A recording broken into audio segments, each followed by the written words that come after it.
ఇది విజయవంతంగా చేయాలని ఇది ఎవరో ఒకరి బాధ్యత కాదు, ప్రతి ఒక్క క్రైస్తవుడిది.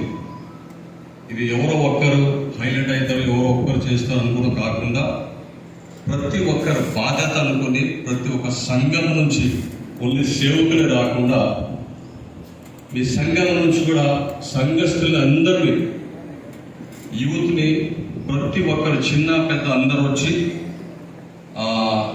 క్రైస్తవులు అంటే మరి ఉన్నారు, ఇలాగా ఇంతమంది ఉన్నారని మరి ఇంతకుముందు పాస్టర్ గారు చెప్పినట్లు ఈ కార్యక్రమము అందరి బాధ్యత తీసుకొని ప్రతి ఒక్కరూ ఏ డిమెన్షన్ ఏ సంఘమైనా పర్వాలేదు, సో అందరు కలిసి దీనికి ఐక్యతగా విజయవంతంగా చేయాలని ప్రతి ఒక్కరు కృషి దీంట్లో ఉండి ప్రతి ఒక్కరు బాధ్యత తీసుకొని చేయాల్సిందిగా మనస్ఫూర్తిగా కోరుతున్నాను. సమయం ఇచ్చిన కమిటీ వారిని కూడా మనస్ఫూర్తిగా కోరుతున్నాను. Thank you very much. Praise the lord.